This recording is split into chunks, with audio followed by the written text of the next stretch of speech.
ഇലക്ഷനിലൂടെ കൈമാറി. നിങ്ങൾ തന്നെ ഒരു അടുത്ത ഭരണസമിതിയുടെ അല്ല, ഞാനതിനൊന്നും താല്പര്യമില്ല. ഇത് ഞാൻ ഒഴിഞ്ഞു പോയതാണ്. ഒരു 7 വർഷം മുമ്പ് ഒഴിഞ്ഞു പോയത്. പക്ഷേ ഞാനും കൂടി ചേർന്ന് വളരെ കഷ്ടപ്പെട്ടു. മമ്മൂട്ടി, മോഹൻലാൽ ഇവരൊക്കെ ഒരുപാട് കഷ്ടപ്പെടുന്നുണ്ട്. ഇവരുടെയൊക്കെ മടിയളവിട ബാബു, അതുപോലെ ടി പി മാധവൻ, ഇവരെല്ലാവരും എം ജി സോമൻ, സുരേഷ് ഗോപി, ഇങ്ങനെ എല്ലാവരുടെയും വലിയൊരു കോൺട്രിബ്യൂഷൻ ഉണ്ട് ഇതിന്. അപ്പോൾ അവരെല്ലാം കോൺട്രിബ്യൂഷനിൽ കെട്ടിപ്പടുത്തൊരു സ്ഥാപനം. അപ്പോൾ ഞാൻ ഈ വന്നതിൽ എല്ലാ ചെറുപ്പക്കാരാണ് വരുന്നത്. അതിൻ്റെ കൂട്ടത്തിൽ ഒരു സീനിയർ ഞാനേ ഉള്ളൂ. ഇതിനകത്തൊരു അനുഭവ പരിചയമുള്ള ആൾ ഞാൻ. അതുകൊണ്ടാണ് ഞാൻ നിൽക്കാൻ തീരുമാനം. ചില ഞാൻ നിൽക്കില്ലായിരുന്നു, കാരണം എനിക്ക് അങ്ങനെ താല്പര്യമില്ല. കാരണം ഞാനിത് ഒരു 8 വർഷം മുമ്പേ ഇതിൽ ഇലക്ഷൻ നിൽക്കുകയെന്ന് ചെയ്ത് അങ്ങ് മാറിപ്പോയ ആളാണ്. കാരണം നമ്മുടെ ജോലി കഴിഞ്ഞു, ഇനി വേറൊരു ജനറേഷൻ ഏറ്റെടുക്കട്ടെ എന്നുള്ളതായിരുന്നു. അല്ല, അവരാരെങ്കിലും സീനിയർ ആയിട്ടുള്ള ലാലേട്ടനോ മമ്മൂക്ക ആരെങ്കിലും, എൻ്റെ ഒരു പേഴ്സണൽ ഒപ്പീനിയൻ ചോദിച്ചാൽ അവരാരെങ്കിലും വന്ന് ഇത് ഏറ്റെടുത്താൽ മാത്രമേ ഇതൊരു വലിയ പ്രസ്ഥാനമാണ്.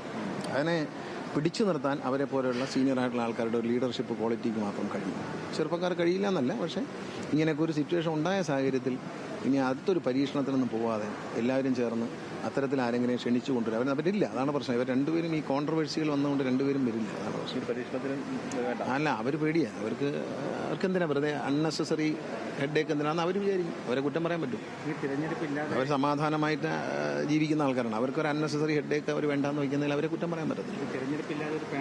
ഇല്ല, അതറിയില്ല. അതൊക്കെ ഇനി ഡിസ്കസ് ചെയ്ത് വരുമ്പോഴൊരു ആദ്യം ഇതൊന്ന് ഞങ്ങളുടെ കമ്മിറ്റിയെ സംബന്ധിച്ച് വേറെ ഒന്നുമില്ല, ഇത് സുതാര്യമായിട്ടൊന്ന് സ്ട്രീംലൈൻ ചെയ്യുക, ഒരു ഇലക്ഷൻ നടത്തുക, നിലവിൽ പോയിക്കൊണ്ടിരിക്കുന്ന കൈനീട്ടവും കാര്യങ്ങളൊക്കെ അങ്ങനെ മുടങ്ങാതെ പോവുക. യോഗത്തിൽ ഒരു 2ാം നിരയിൽപ്പെട്ട ആരും വന്നിട്ടുണ്ടായിരുന്നില്ല. അല്ല, അത് ഇതുകൊണ്ടൊക്കെയാണ്. കാരണം ഈ മാധ്യമങ്ങളിലൊക്കെ വന്ന് വിശ്വസ്തത നഷ്ടപ്പെടുമ്പോൾ അവർ സ്വാഭാവികമായിട്ട് ചെറുപ്പക്കാരല്ലേ, അവർക്ക് പിന്നെ പല പല കാരണങ്ങളുണ്ട് അതിനൊക്കെ. അതെന്താണെന്നൊരു റെക്കമെൻഡേഷൻ ഞങ്ങളെ കമ്മിറ്റി കൂടിയതിനു ശേഷം അടുത്തൊരു ജനറൽ ബോഡിക്ക് മുമ്പ് റെക്കമെൻഡേഷൻ കൊടുക്കും. എന്തുകൊണ്ടൊക്കെയാണ് ഈ ചെറുപ്പക്കാർ വരാത്തതിൻ്റെ കാരണം. ഒരു ഉദാഹരണം ഞാൻ പറഞ്ഞുതരാം. ചുമ്മാ എൻ്റെ ഒരു അസസ്മെൻ്റാണ് ഞാൻ പറയാം. യങ്സ്റ്റേഴ്സ് എല്ലാം 2-3 കോടി രൂപയ്ക്കൊക്കെ ഈ അഡ്വർടൈസ്മെൻറ്റ് കമ്പനിയായിട്ട് ഒരു എഗ്രിമെൻറ്റുകളൊക്കെ ഏർപ്പെട്ടിട്ടുണ്ട്. ഇവിടെ വരുമ്പോൾ സ്വാഭാവികമായിട്ട് ഈ കൗണ്ടറുകളെല്ലാം തുടങ്ങിയിട്ടുണ്ട്. ഇവർ ഒരു ചായ കുടിച്ചിട്ട് ചേട്ടാ കൊള്ളാമെന്ന് പറയാം എന്നൊക്കെ ഒന്ന് പറയുമ്പോൾ അത് പറയാൻ അവരെ കൊണ്ട് പറ്റില്ല. അപ്പം അത്തരം സീനുകൾ സ്പോൺസർമാർ വരുമ്പോൾ അങ്ങനെ പണ്ട് സ്പോൺസർമാരില്ല. അപ്പോൾ ഈ സ്പോൺസർമാർ വരുമ്പോൾ അത്തരം ചില സീനുകളുണ്ട്. അത് ഇവർക്ക് ഫേസ് ചെയ്യാൻ പറ്റില്ല.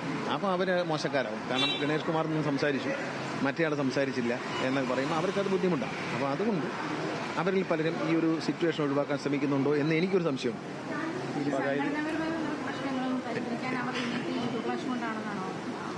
പരിഹരിക്കാനൊക്കെ പറ്റും. കാരണം അങ്ങനെ പിണക്കക്കാരും വഴക്കം നിലവിൽ ഇവർ തമ്മിലുള്ള സൗന്ദര്യ പിണക്കം ഇവരെ ആ ഒരു ജനറൽ ബോഡിയുടെ മുമ്പിൽ അവർക്ക് ഒരു വിശ്വസ്തത വീണ്ടെടുക്കാൻ കഴിഞ്ഞില്ല. ഞങ്ങളെല്ലാവരും പറഞ്ഞു, അത് ലാലേട്ടനും അങ്ങനെ പറഞ്ഞെങ്കിലും ഇവർ തുടർന്ന് പോകുന്നേ പോട്ടെ എന്ന് വെച്ച് മാക്സിമം നമ്മൾ പോയെങ്കിലും പൊതുവികാരം എതിരായി. എന്തോ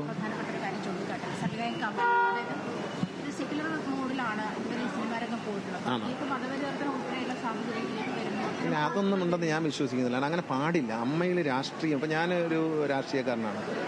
പിഷാരടി ഇപ്പോൾ കമ്മിറ്റിയാണ്. പിഷാരടി ഒരു പാർട്ടിയുടെ പ്രതിനിധിയാണ്. അപ്പോൾ അങ്ങനെ രാഷ്ട്രീയം ഇതിനകത്ത് ഞങ്ങൾ ഒരിക്കലും കൊണ്ടുവന്നിട്ടില്ല, ജാതിയും കൊണ്ടുവന്നിട്ടില്ല. അങ്ങനെ കലാകാരിക്ക് എന്ത് ജാതി, എന്ത് മതം, അത് പറയുന്നത് തന്നെ തെറ്റാണ്. അങ്ങനെ പറയാൻ പാടില്ല. ജാതി മതം ഒന്നും ചോദിക്കാനും പറയില്ല, പറയാനും പാടില്ല.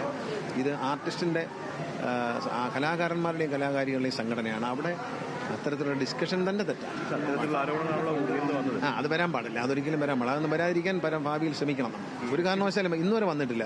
മമ്മൂക്ക പ്രസിഡന്റ് ആയിട്ടിരുന്നിട്ടുണ്ട്, സെക്രട്ടറി ആയിട്ടിരുന്നിട്ടുണ്ട്, മോഹൻലാൽ ഇരുന്നിട്ടുണ്ട്, അങ്ങനെ പലരും ഇരുന്നുണ്ട്. അപ്പോൾ അതങ്ങനെ ഇന്നസെന്റേട്ടന് എത്രയോ വർഷം ഇരുന്നു.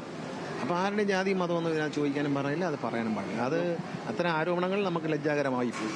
ആരോപണങ്ങൾ തന്നെ ലജ്ജാകരമാണ്. അത് നടന്നോ ഇല്ലെന്നൊന്നും നമുക്കറിഞ്ഞില്ല, പക്ഷേ അത്തരം ആരോപണങ്ങൾ ലജ്ജാകരമാണ്.